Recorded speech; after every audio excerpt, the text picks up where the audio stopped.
Hello everyone, welcome back to our channel Benchmark Study. आज हम discuss करेंगे RBI circular and RBI news for the month of June, जो कि आपके upcoming main exam के लिए काफी ज्यादा इंपॉर्टेंट है। तो जो इस लेक्चर की पीडीएफ है वो आपको हमारे टेलीग्राम चैनल पर मिल जाएगी, जिसका लिंक आपको डिस्क्रिप्शन में दे दिया जाएगा। तो स्टार्ट करते हैं लेक्चर को और बढ़ते हैं अपनी फर्स्ट न्यूज की तरफ।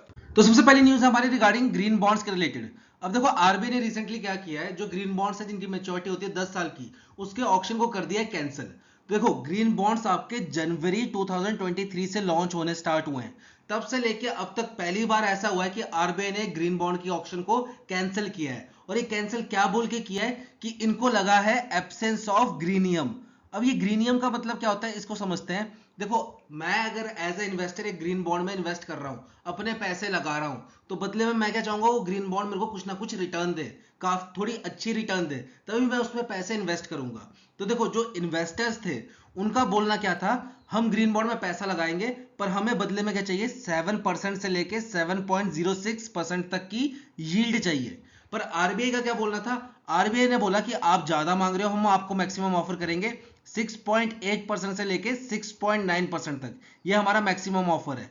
तो इन्वेस्टर्स को आरबीआई का ऑफर पसंद नहीं आया, जिसकी वजह से इन्होंने क्या किया, जो ग्रीन बॉन्ड्स में इंटरेस्ट कम दिखाया काफी, ठीक है, ग्रीन बॉन्ड में इन्वेस्ट करना कम कर दिया और ग्रीन बॉन्ड में काफी कम इंटरेस्ट दिखाया, जिसकी वजह से आरबीआई ने क्या किया, ये ग्रीन बॉन्ड के ऑक्शन को ही कैंसिल कर दिया। क्योंकि आरबीआई का टारगेट था लगभग लगभग 12,000 करोड़ रुपए उठाना इन ग्रीन बॉन्ड्स के थ्रू।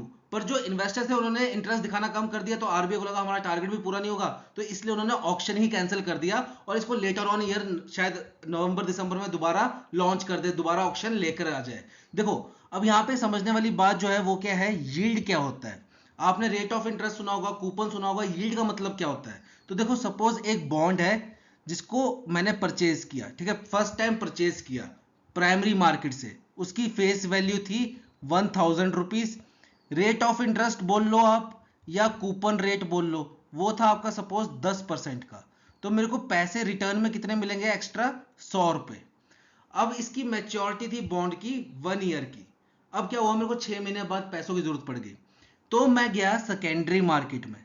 सेकेंडरी मार्केट में गया और वहां जाके इस बॉन्ड को मैंने बेच दिया। अब देखो, जो बॉन्ड को बेचा, वो मेरे पास दो कंडीशन होगी बॉन्ड को बेचने की, वो मैं समझाता हूं कैसे। सपोज मैंने एक शेयर परचेज किया है 10 रुपए का। अगर मार्केट अच्छी चल रही होगी तो मेरे को इस 10 रुपए के 15 रुपए भी मिल सकते हैं। वहीं अगर मार्केट खराब चल रही होगी तो ये 10 रुपए का शेयर मेरा 7 रुपए में भी जा सकता है। तो सेम केस आपका ये बॉन्ड के साथ भी होता है। सपोज अगर सेकेंडरी मार्केट में इस बॉन्ड की डिमांड काफी ज्यादा है, तो लोग क्या करेंगे, इस बॉन्ड को मेरे से 1100 रुपए में भी परचेज कर लेंगे। तो उस टाइम में ये 1100 रुपए क्या बोले जाएंगे, ये बोला जाएगा बॉन्ड का प्राइस। फेस वैल्यू कितनी है बॉन्ड की, 1,000 रुपीज, पर प्राइस कितना हो गया इस टाइम बॉन्ड का, 1100 रुपए। पर यहाँ पे एक चीज याद रखना, चाहे बॉन्ड मैं 100 रुपए में बेचूं, 500 रुपए में बेचूं, 1000 में बेचूं, 10,000 में बेचूं, बॉन्ड पे रिटर्न कितनी मिलेगी, हमेशा 100 रुपए की, ये फिक्स है। क्यों, क्योंकि रेट ऑफ इंटरेस्ट और कूपन कितना है, 10%। और ये 10% किसका कैलकुलेट होता है, फेस वैल्यू का। जो फेस वैल्यू होगी उस पर कैलकुलेट होता है। तो फेस वैल्यू हमेशा फिक्स रहती है, वो कितनी है, 1000 रुपए। 1000 का 10% कितना हुआ, 100 रुपए मेरे को हमेशा रिटर्न मिलेगा। अब मैंने सेकेंडरी मार्केट में 1100 का बेच दिया, तो बॉन्ड का प्राइस कितना हो गया, 1100 रुपए। रिटर्न कितने का मिलेगा, वो तो हमारा फिक्स है, कितना, 100 रुपए। तो यहाँ पे जो मेरे को अपना वैल्यू निकालनी पड़ेगी कि भाई मैंने 1100 रुपए लगा के 100 रुपए कमाए हैं, तो मेरे को फायदा कितने का हुआ, उसको बोलते हैं हम यील्ड। और ये कितनी होगी हमारी, 100/1100, जो कि कितनी आएगी आपकी, 9.09%।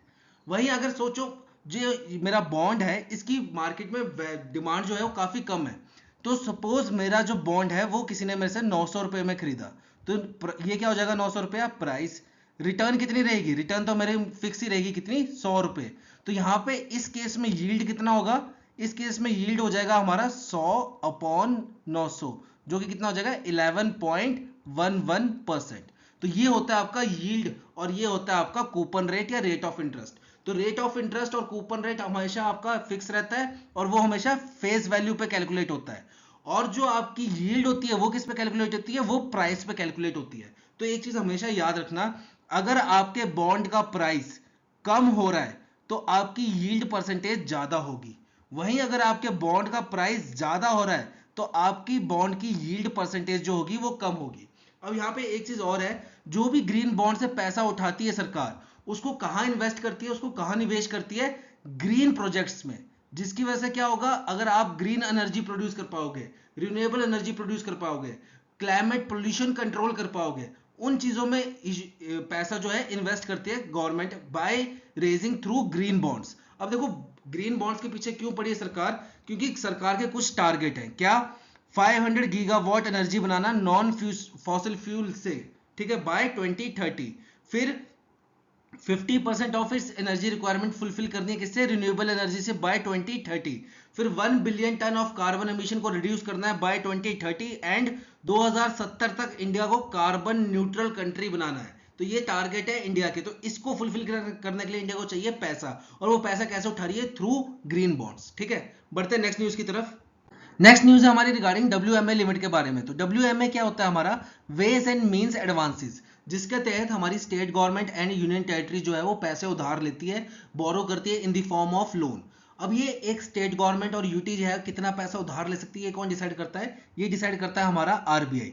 तो आरबीआई ने क्या किया है, जो स्टेट गवर्नमेंट और यूटी की लिमिट है पैसे उधार लेने की, उसको 28% से बढ़ा दिया है। पहले स्टेट गवर्नमेंट और यूटी मिलकर कितना पैसा उधार ले सकते थे? सारे स्टेट एंड यूटी मिलके पहले 47,010 करोड़ रुपीस उधार ले सकते थे। अब इस लिमिट को बढ़ा के कितना कर दिया है? 60,118 करोड़, और ये कब से एप्लीकेबल है? 1 जुलाई 2024 से। अब यहाँ पे एक चीज ध्यान रखना, कोई स्टेट और यूटी अगर WMA के तहत पैसे उधार ले रहा है, WMA के तहत पैसे उधार ले रहा है, तो उसको वो पैसा वापस भी करना पड़ेगा। और कितने दिन के अंदर वापस करना पड़ेगा?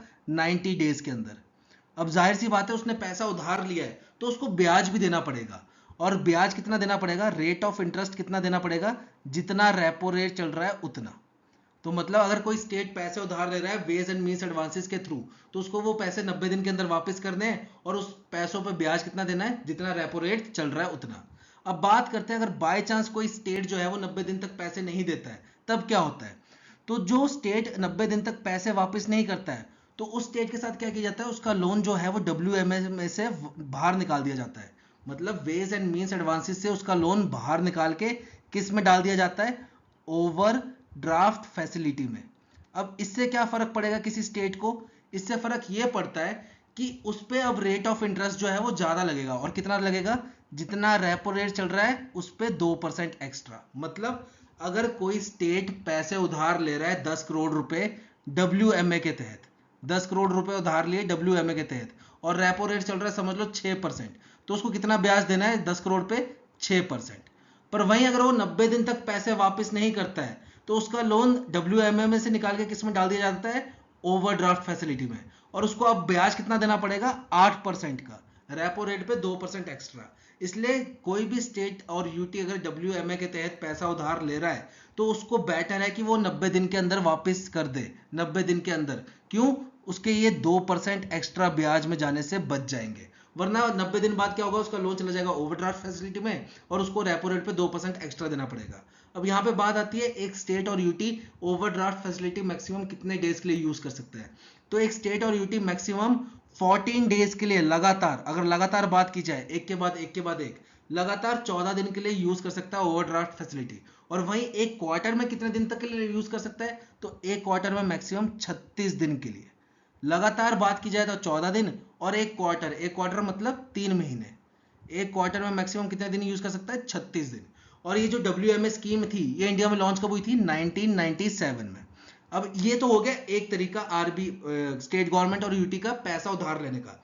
अब स्टेट गवर्नमेंट यूटी एक और तरीके से पैसा उधार लेती है, उसका नाम क्या है? SDF। तो यहाँ पे आपकी SDF की फुल फॉर्म इंपॉर्टेंट है। वो क्या होती है आपकी? Standing special drawing facility. तो जो स्टेट गवर्नमेंट और यूटी है वो स्पेशल ड्राइंग फैसिलिटी के तहत भी पैसा उधार लेती हैं, और इसमें भी इनके पास 3 ऑप्शन है। कौन कौन से?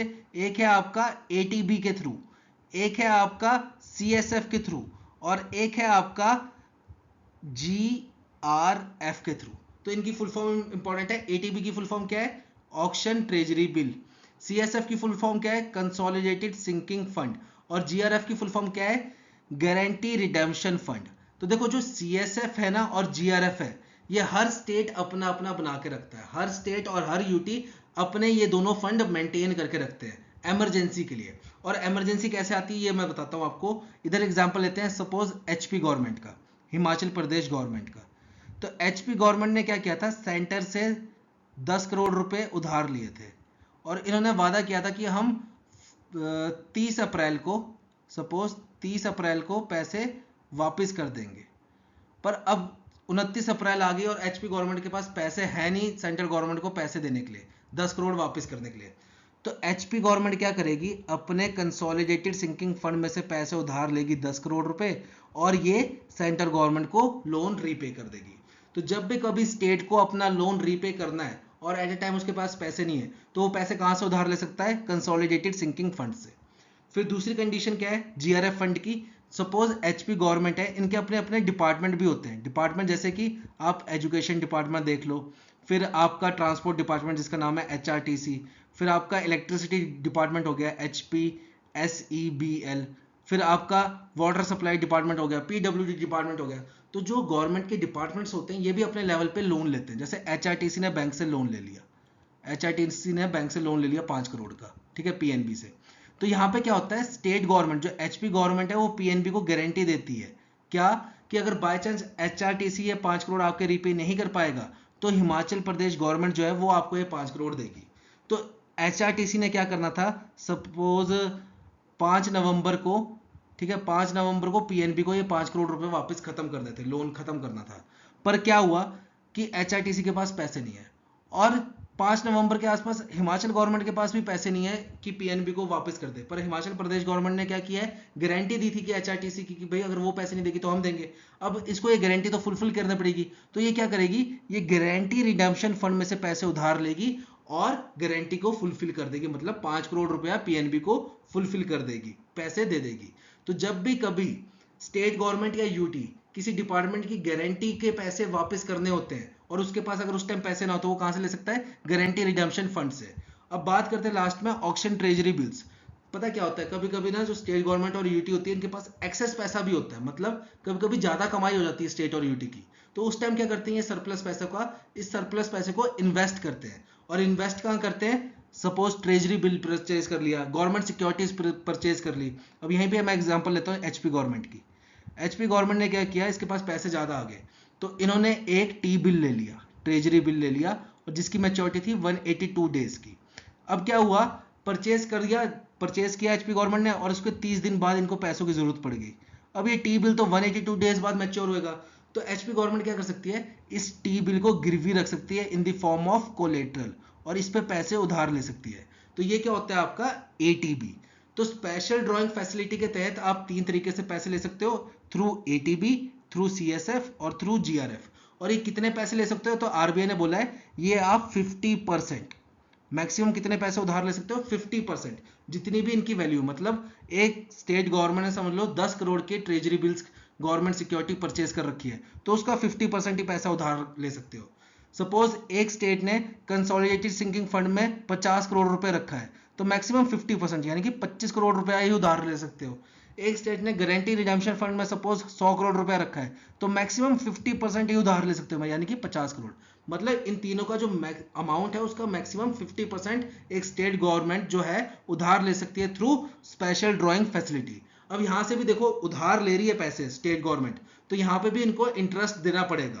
तो यहाँ पे इंटरेस्ट कितना कितना होता है आपका, अगर बात करें हम एटीबी की तो जो रेपो रेट चल रहा है उसमें आप -1 कर दीजिए, ठीक है। और अगर बात करें हम सीएसएफ और जीआरएफ की तो जो रेपो रेट चल रहा है उसमें 2 माइनस कर दीजिए। मतलब अगर रेपो रेट चल रहा है 6% का और आपने पैसे उधार लिए हैं थ्रू एटीबी तो आपको कितना ब्याज देना पड़ेगा, 5% का। वहीं अगर आपने पैसे उधार लिए हैं सीएसएफ से या जीआरएफ से तो आपको कितना रेट ऑफ इंटरेस्ट देना पड़ेगा, 4% का, रेपो रेट -2। तो ये था आपका वेज एंड मीन्स एडवांसेस। बढ़ते हैं नेक्स्ट स्लाइड की तरफ। नेक्स्ट न्यूज है हमारी रिगार्डिंग करेंसी स्वैप फ्रेमवर्क के बारे में। अभी कौन सा करेंसी स्वैप फ्रेमवर्क की बात हो रही है, जो सार्क नेशंस ने बनाया था मिलके, कब, नवंबर 2012 में। अब इसमें आरबीआई ने कुछ रिफॉर्म्स लाए हैं और ये कब तक एप्लीकेबल होगा फ्रेमवर्क, 2024 से लेकर 2027 तक। अब यहाँ पे आरबीआई क्या बोल रहा है कि जो सार्क नेशंस पहले आपस में ट्रेड करते थे तो उसकी पेमेंट वो कैसे करते थे, बाय यूजिंग अमेरिकन डॉलर्स या यूरो के रूप में करते थे या डॉलर के रूप में करते थे। फॉर एग्जांपल सपोज इंडिया और बांग्लादेश है, इंडिया और बांग्लादेश है। यहाँ पे इंडिया ने क्या किया, बांग्लादेश से कुछ चीज इंपोर्ट की, तो बदले में इनको क्या देना पड़ेगा, पैसे देने पड़ेंगे बांग्लादेश को। तो पहले क्या करते थे, ये यूएसडी की फॉर्म में देते थे या यूरो की फॉर्म में देते थे। फिर वहीं अगर बांग्लादेश कुछ चीज इंडिया से इंपोर्ट करेगा तो बांग्लादेश को भी क्या करना पड़ेगी, पेमेंट करनी पड़ेगी इसकी। तो वो भी किस में करते थे, यूएसडी में या यूरो में, क्योंकि ये सबसे स्टेबल करेंसी मानी जाती थी। पर अब क्या कह रहा है आरबीआई कि अगर इंडिया बांग्लादेश से कुछ चीज इंपोर्ट कर रहा है तो उनको पेमेंट यूएसडी और यूरो में नहीं करनी है, इंडियन रुपीज में कर सकता है। वहीं बांग्लादेश अगर कुछ चीज इंडिया से इंपोर्ट कर रहा है तो उनको भी यूएसडी यूरो की जरूरत नहीं है, वो बांग्लादेश अपनी करेंसी में, जो बांग्लादेशी करेंसी क्या है, बांग्लादेशी टका, इसमें पेमेंट कर सकता है इंडिया को। तो ये होता है आपका करेंसी स्वैप एग्रीमेंट। पहले क्या करते थे, ये यूएस डॉलर्स या फिर यूरो का यूज करते थे अपने ट्रेड की पेमेंट्स करने के लिए। पर अब आरबीआई कह रहा है कि भाई आप इंडियन रुपीज में भी और अपनी लोकल करेंसी में भी ट्रेड की पेमेंट कर सकते हो। इसके लिए आरबीआई ने क्या किया है, 250 बिलियन रुपीस का बजट एलोकेट किया है for swap agreement in INR. जो आप इंडियन करेंसी में स्वैप एग्रीमेंट करोगे उसके लिए 250 बिलियन रुपीस का बजट एलोकेट किया है। साथ ही साथ फंड एलोकेट किया है 2 बिलियन यूएस डॉलर के लिए। वो किसके लिए, जो कंट्रीज अभी भी चाहती है कि हम भाई यूएस में ही जो इंपोर्ट एक्सपोर्ट की पेमेंट है वो यूएस डॉलर्स में ही करेंगे, उसके लिए कितना का फंड एलोकेट किया है, 2 बिलियन डॉलर का। और वहीं इंडियन रुपीस के लिए कितना किया है, 250 बिलियन डॉलर का। तो यहां से आपका स्टैटिक का क्वेश्चन भी बन सकता है, वो क्या है, सबसे पहले तो सार्क की फुल फॉर्म पूछ सकते हैं। तो सार्क की फुल फॉर्म क्या है आपकी, south Asian association for regional corporation. ये स्टैब्लिश कब हुआ था, ये स्टैब्लिश हुआ था आपका 1985 में। और क्या कहते हैं, इसका हेडक्वार्टर का है, इसका हेडक्वार्टर है आपका काठमांडू नेपाल में। तो देखो सार्क में टोटल 8 नेशंस हैं। 8 नेशन कौन कौन से आपके, एमबीए इन बीपीएस, ठीक है, ऐसे याद कर सकते हो आप, एमबीए इन बीपीएस। जैसे एम से हो गया आपका मालदीव्स, ठीक है, बी से हो गया आपका बांग्लादेश, ए से हो गया अफगानिस्तान, आई से हो गया इंडिया, एन से हो गया नेपाल, बी से हो गया आपका भूटान, पी से पाकिस्तान और एस से श्रीलंका। MBA in BPS. तो टोटल 8 नेशंस है। स्टैब्लिश कब हुआ था, 1985 में। हेडक्वार्टर कहाँ है, काठमांडू नेपाल में। और इन्होंने ये करेंसी स्वैप एग्रीमेंट स्टार्ट कब किया था, नवंबर 2012 में। और इस बार आरबीआई ने कितना फंड एलोकेट किया है for currency swap agreement in Indian rupees, उसके लिए किया है इन्होंने 250 बिलियन रुपीस का। और वहीं अगर यूएसडी और यूरो में करेंसी स्वैप एग्रीमेंट करना है तो उसके लिए फंड कितना एलोकेट किया है, उसके लिए किया है 2 बिलियन यूएसडी डॉलर्स का। तो बढ़ते नेक्स्ट न्यूज की तरफ। नेक्स्ट न्यूज है हमारी रिगार्डिंग कमिटी फॉर्मेशन के ऊपर। तो आरबीआई ने रिसेंटली एक कमिटी का फॉर्मेशन किया है to set up digital payment intelligence platform in India.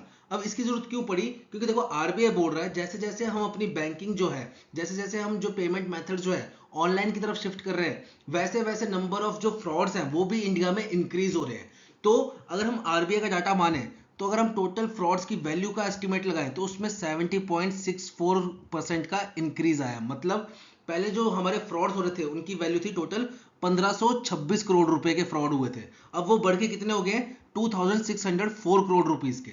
और वहीं अगर हम नंबर ऑफ फ्रॉड केसेस की बात करें कि टोटल केसेस कितने इंडिया में जिसमें फ्रॉड हुआ है, तो टोटल पहले जहां पे 11.5 लाख केसेस थे वो बढ़ के अब कितने हो गए, 15.51 लाख। तो देखो ये दोनों पॉइंट इतने खास इंपॉर्टेंट नहीं है, ठीक है, ये डाटा इतना खास इंपॉर्टेंट नहीं है, बस एक बार गो थ्रू कर लेना। मेन बात है अब ये जो कमेटी बनाई गई है ताकि हम एक डिजिटल पेमेंट इंटेलिजेंस प्लेटफॉर्म बना सके जिसके तहत हम जो ये ऑनलाइन फ्रॉड जो है इनको रिड्यूस कर सके, उस कमेटी के चेयरपर्सन का नाम। तो इस कमेटी के चेयरपर्सन कौन है, अभय प्रसाद होता जी। और ये कौन है, ये हमारे एक्स एमडी एंड सीईओ है, किसके, national payment corporation of India के, एनपीसीआई के एक्स एमडी एंड सीईओ हैं। अब देखो आरबीआई ने इनको क्यों प्रेफर किया इस कमेटी के चेयरपर्सन बनाने के लिए, क्योंकि देखो अभी जो हम प्लेटफॉर्म यूज कर रहे हैं, मैक्सिमम लोग जो प्लेटफॉर्म यूज कर रहे हैं ऑनलाइन पेमेंट्स के लिए, वो क्या, उसका नाम क्या है, यूपीआई।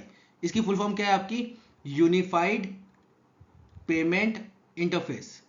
अब ये यूनिफाइड पेमेंट इंटरफेस को बनाया किसने था, एनपीसीआई ने। मतलब यूपीआई जो है वो एनपीसीआई का प्रोडक्ट है। तो इसलिए इन्होंने अभय प्रसाद होता जी को इस कमेटी का चेयरपर्सन बनाया, क्योंकि वो इस फील्ड में बहुत ज्यादा एक्सपीरियंस होल्ड करते हैं। तो यहाँ पे आपका एक स्टैटिक का क्वेश्चन भी बन सकता है, एनपीसीआई के करंट एमडी एंड सीईओ का नाम बताइए। तो वो क्या है आपका, दिलीप असबे, ठीक है, तो ये करंट एमडी एंड सीईओ हैं किसके, एनपीसीआई के। अब इस कमेटी का क्या काम है, ये कमेटी रिपोर्ट सेटअप करेगी, रिपोर्ट बनाएगी और ये सबमिट करेगी आरबीआई को कितने टाइम में, विद इन 2 मंथ्स। साथ ही साथ जो भी हमारे ऑनलाइन फ्रॉड्स हो रहे हैं उनको ये डिटेक्ट करेगी और रिपोर्ट करेगी किसको, CPFIR। तो इसकी फुल फॉर्म इंपॉर्टेंट है, वो क्या आपका central payment fraud information repository. ठीक है, तो बढ़ते हैं नेक्स्ट न्यूज की तरफ। नेक्स्ट न्यूज है आपके रिगार्डिंग बल्क डिपॉजिट के रिलेटेड। अब देखो, एज अ कस्टमर अगर आप बैंक में जाते हो और आपके पास एक्स्ट्रा पैसा है तो हम लोग ज्यादातर क्या करते हैं, एज अ नॉर्मल कस्टमर की बात कर रहा हूं, तो हम प्रेफर करते हैं एक फिक्स डिपॉजिट बनाना, एफडी बनाना प्रेफर करते हैं या फिर आरडी बनाना प्रेफर करते हैं।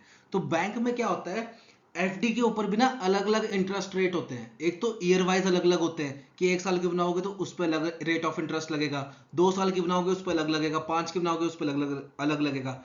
एक अमाउंट वाइज भी होता है, अमाउंट वाइज भी एफडी पे अलग अलग इंटरेस्ट रेट लगते हैं। तो इसको हम 2 पार्ट में बांटते हैं, एक होती है आपकी सिंपल बोल लो या रिटेल बोल लो, रिटेल एफडी। दूसरी होती है आपकी bulk deposit FD, bulk deposit FD. दोनों में अंतर क्या है, देखो जो सिंपल और रिटेल एफडी है इस पे इंटरेस्ट रेट कम लगता है एज कंपेयर टू जो बल्क डिपॉजिट वाली एफडी होती है। मतलब बल्क डिपॉजिट वाली एफडी का rate of interest simple FD से ज्यादा होता है। तो एक व्यक्ति को अगर बल्क डिपॉजिट एफडी खोलनी है किसी बैंक में तो उसको कितने की एफडी बनानी पड़ेगी मिनिमम, तो आरबीआई ने ये लिमिट चेंज कर दी है। पहले अगर आप एक एफडी 2 करोड़ रुपए की बनाते तो आपकी एफडी मानी जाती बल्क डिपॉजिट। अब आरबीआई ने इस लिमिट को 2 करोड़ से बढ़ा के कितना कर दिया है, 3 करोड़। मतलब अगर एज अ पर्सन आप बैंक में जाते हो और 2.99 करोड़ की एक सिंगल एफडी, कंडीशन ये है कि एक सिंगल एफडी होनी चाहिए, ये नहीं कि आप 3 एफडीओ को मिला के बोल रहे हो कि भाई मेरा 3 करोड़ से ऊपर हो गया ना। एक सिंगल एफडी अगर आपकी 1.29 करोड़ की है तो ये सिंपल एफडी काउंट होगी या फिर रिटेल एफडी काउंट होगी। वहीं अगर आपकी अगर एक सिंगल एफडी जो है वो 3 करोड़ रुपए या उससे ऊपर की है, 3 करोड़ एंड अबव की है, तो इसको काउंट किया जाएगा बल्क डिपॉजिट एफडी। और इस पे क्या होता है, रेट ऑफ इंटरेस्ट जो होता है वो ज्यादा लगता है। ठीक है, तो ये थी आपकी सभी बैंकों के लिए। पर अगर बात करें हम लोकल एरिया बैंक और आरआरबी, लोकल एरिया बैंक्स और आरआरबीज की बात करें तो उसमें बल्क डिपॉजिट का क्राइटेरिया क्या है, आपकी एफडी होनी चाहिए मिनिमम 1 करोड़ और उससे ऊपर की। तो ये बात याद रखना। बाकी सभी के लिए बल्क डिपॉजिट की लिमिट कितनी होगी, अब मिनिमम 3 करोड़। पर वहीं अगर हम local area banks and RRBs की बात करें तो मिनिमम बल्क डिपॉजिट लिमिट कितनी है कि एक एफडी अगर मिनिमम 1 करोड़ या उससे ऊपर की होगी तो वो मानी जाएगी बल्क डिपॉजिट कैटेगरी में। तो ये चीज याद रखना। बढ़ते नेक्स्ट न्यूज की तरफ। नेक्स्ट न्यूज है आपकी रिगार्डिंग फिन क्वेरी के रिलेटेड। अब देखो यहाँ पे क्या किया है आरबीआई ने जो हमारी फिनटेक कंपनीज है, जो भी हमारी फिनटेक्स कंपनी है जैसे भारत पे होगी, फोन पे, गूगल पे, अमेजोन पे, कुछ भी है, जो भी फिनटेक्स कंपनी है हमारी, इनको अलाउ किया है किस चीज के लिए कि आप आइए हमारे ऑफिस, कहाँ, आरबीआई के मुंबई ऑफिस में आइए और जो हमारा फिनटेक डिपार्टमेंट है आरबीआई का, उनके साथ आप मीटिंग कीजिए, डिस्कस कीजिए, कोई भी आपकी क्वेरीज है, कोई भी आपके प्लान्स है, डाउट है, एग्जीक्यूशन करना है किसी चीज का, वो आप हमारे फिनटेक डिपार्टमेंट के साथ आके मीटिंग कीजिए, डिस्कस कीजिए लाइव। ठीक है, और ये कब से चालू कर दिया, ये चालू कर दिया है 26 जून 2024 से। तो इसको नाम दिया है फिन क्वेरी। अब इसमें क्या होगा, जो भी आपका मंथ होगा, जो भी आपका मंथ होगा उसका लास्ट वेनेसडे, और वो वेनेसडे वर्किंग होना चाहिए। ऐसा ना हो कि उस वेनेसडे को छुट्टी हो, अगर उस वेनेसडे को छुट्टी होगी तो इससे पिछले वाला वेनेसडे। ठीक है, जो भी आपका लास्ट वर्किंग वेनेसडे होगा उस दिन 3 से 5 बजे के बीच में फिनटेक कंपनीज आके आरबीआई के फिनटेक डिपार्टमेंट में मिल सकती हैं।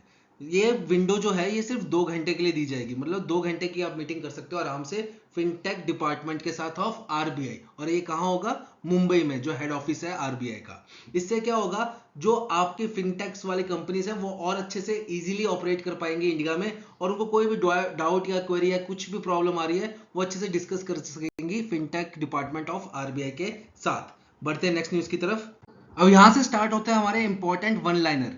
तो सबसे पहली न्यूज है हमारी कि आरबीआई ने 1.45 करोड़ की पेनल्टी लगाई है किस पे, CBI, central bank of India पे, क्योंकि इसने आरबीआई के जो लोन्स एंड एडवांसेस के रूल्स हैं उसको फॉलो नहीं किया, साथ ही साथ इन्होंने क्या किया है, जो हमारी अनऑथराइज्ड इलेक्ट्रॉनिक बैंकिंग ट्रांजेक्शन्स होती है, जो हमारे साथ फ्रॉड हो जाता है, ठीक है, उसके जो रूल्स एंड रेगुलेशन है उसको भी फॉलो नहीं किया है। तो देखो आरबीआई क्या बोलता है, अगर सपोज एक कस्टमर है, उसके साथ कोई फ्रॉड हुआ है 5 तारीख को, और वो अगर आपके बैंक में आता है और 6 तारीख को, और आपको बताता है कि मेरे साथ फ्रॉड हुआ है, तो अगले 10 दिन के अंदर, मतलब 16 तारीख से पहले पहले जितने अमाउंट का फ्रॉड हुआ है, समझ लो इसके साथ हुआ है फ्रॉड 5,000 का, 5,000 रुपए इसके अकाउंट से डेबिट हो गया फ्रॉड के थ्रू, तो आपको क्या करना पड़ेगा एज अ बैंक, अगले 10 दिन के अंदर इसके अकाउंट को एक शेडो बैलेंस मतलब वो बैलेंस आपके अकाउंट में होगा पर आप उसको यूज नहीं कर पाओगे, तो एक तरीके का शेडो बैलेंस देना पड़ेगा अगले 10 दिन के अंदर, कितने का, जितने अमाउंट का उसके साथ फ्रॉड हुआ है। जैसे 5,000 का फ्रॉड हुआ है तो आपको 5,000 रुपए अगले 10 दिन के अंदर उसके अकाउंट को क्रेडिट देना पड़ेगा एज अ शेडो बैलेंस, मतलब वो अकाउंट में पैसा दिखेगा पर उसको आप यूज नहीं कर पाओगे शेडो बैलेंस के तहत। और वो जो केस होगा, जो भी फ्रॉड का केस होगा, उसको 90 दिन के अंदर सॉल्व करना पड़ेगा। तो सीबीआई जो सेंट्रल बैंक ऑफ इंडिया है, उसने आरबीआई की ये रूल्स एंड रेगुलेशन फॉलो नहीं किए, तो इसलिए इस पे पेनल्टी लगी कितनी, 1.45 करोड़ रुपीस की। सेकंड है आपका, आरबीआई ने रिस्ट्रिक्शन लगाई है किस पे, एडुलिस ग्रुप के ईएआरसीएल एंड ईसीएल फाइनेंस।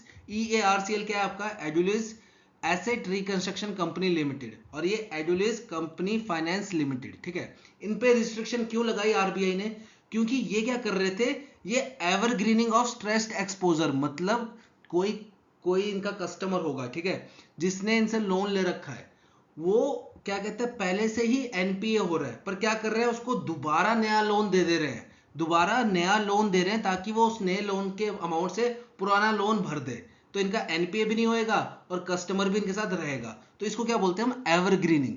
एवरग्रीनिंग क्या होता है, मतलब एक व्यक्ति है जो डिफॉल्ट कर रहा है, उसको आप नया लोन दे रहे हो ताकि वो अपना पुराना डिफॉल्ट वाला लोन भर दे नए लोन के पैसों से, और फिर नया लोन उसका स्टार्ट हो जाएगा, फिर उसके पास 90 दिन का टाइम होगा उस नए लोन को एनपीए करने के लिए, मतलब समझ रहे हो आप। तो ये इसके लिए ये चीजें यूज कर रही थी ये एडुलिस ईएआरसीएल एंड ईसीएल फाइनेंस। साथ ही साथ इन्होंने एक और चीज की, क्या, इन्होंने incorrect valuation of SR. SR क्या होता है आपका, सिक्योरिटी रिसिप्ट, मतलब जैसे समझ लो आप किसी को कोई लोन दे रहे हो तो बदले में आप कोलेटरल लेते हो, कोलेटरल के फॉर्म, जैसे आप घर ले रहे हो, आप फ्लैट ले रहे हो, ठीक है, तो फ्लैट के लिए आपको क्या करना पड़ेगा, फ्लैट की पहला फ्लैट आपको बैंक के नाम करना पड़ेगा, गिरवी रखना पड़ेगा बैंक को, फिर वो बैंक आपको लोन देगा उस फ्लैट पे।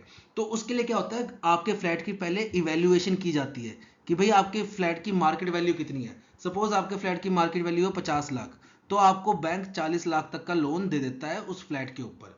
तो यहाँ पे ये क्या कर रहे थे एडुलिस ग्रुप वाले, जैसे कोई कस्टमर आया उसको फ्लैट चाहिए, ठीक है, उसका फ्लैट है 50 लाख का, तो उसकी फ्लैट की ना गलत वैल्यूएशन निकाल देंगे, बोलेंगे भाई इसका फ्लैट है 80 लाख का, उससे क्या होगा, इसको 70 लाख का लोन दे देंगे। तो एक गलत इवैल्यूएशन कर रहे थे सिक्योरिटी रिसिप्ट्स की, इसलिए आरबीआई ने इस पे इमीडिएट रिस्ट्रिक्शन लगाया है, ठीक है। बढ़ते नेक्स्ट न्यूज की तरफ। नेक्स्ट न्यूज है हमारी रिगार्डिंग, आरबीआई ने 2 कंपनीज को लाइसेंस दिया है to work as a online payment aggregator under payment settlement act 2007। तो ये 2 कंपनियां कौन कौन सी हैं, एक है आपका सब पैसा और एक है आपका Hitachi payment services private limited, जिसका हेडक्वार्टर का है नोएडा उत्तर प्रदेश में। अब ये ऑनलाइन पेमेंट एग्रीगेटर क्या होता है, ये मैंने अपनी पिछली वीडियो में बताया था, शायद अप्रैल वाली या मई वाली में बताया था, आप वहां पे जाके देख लीजिएगा, ठीक है। तो इनको ऑनलाइन पेमेंट एग्रीगेटर का लाइसेंस दे दिया है, किस किस को, हिताची पेमेंट सर्विसेज लिमिटेड को एंड सब पैसा को। साथ ही साथ आरबीआई ने यहाँ पे 3rd एडिशन कंडक्ट करवाया था हैकाथॉन का, जिसका नाम है हार्बिंगर 2024 इनोवेशन फॉर ट्रांसफॉर्मेशन, और इसकी थीम क्या थी, जीरो फाइनेंशियल फ्रॉड, ठीक है, फाइनेंशियल फ्रॉड पर काफी ज्यादा ध्यान है आरबीआई का, तो zero financial fraud and being दिव्यांग फ्रेंडली। अब इसमें होता क्या, बेसिकली आरबीआई कंपटीशन कंडक्ट करवाता है और आपको ना, मतलब जो भी पार्टिसिपेंट्स आते हैं, कोई भी जा सकता है इसमें एज अ पार्टिसिपेंट, उनको एक टास्क देगा कि भाई हमारा ये प्रोजेक्ट है, हमें इसका सोल्यूशन निकाल के दो, तो जो उसका बेस्ट सोल्यूशन निकाल के देता है उसको कैश रिवॉर्ड भी मिलता है, ठीक है। साथ ही साथ आरबीआई ने रिलैक्सेशन प्रोवाइड किया नॉर्म्स में, किसके related, of overseas investment ties के रिलेटेड। अब आरबीआई ने क्या किया है, जो भी इंडियन की लिस्टेड कंपनीज है, साथ ही साथ रेजिडेंट इंडिविजुअल्स हैं, वो ऑफशोर फंड में इन्वेस्ट कर पाएंगे through regulated through their fund managers, ठीक है। तो बढ़ते हैं नेक्स्ट न्यूज की तरफ। नेक्स्ट न्यूज है आपकी रिगार्डिंग आरबीआई ने रिसेंटली 2 बैंक्स के लाइसेंस जो है वो कैंसिल कर दिए हैं, और वो कौन कौन से हैं आपके? पूर्वांचल कोऑपरेटिव बैंक जिसका हेडक्वार्टर है गाजीपुर उत्तर प्रदेश में, and city cooperative bank limited Mumbai जिसका हेडक्वार्टर का है मुंबई महाराष्ट्र में।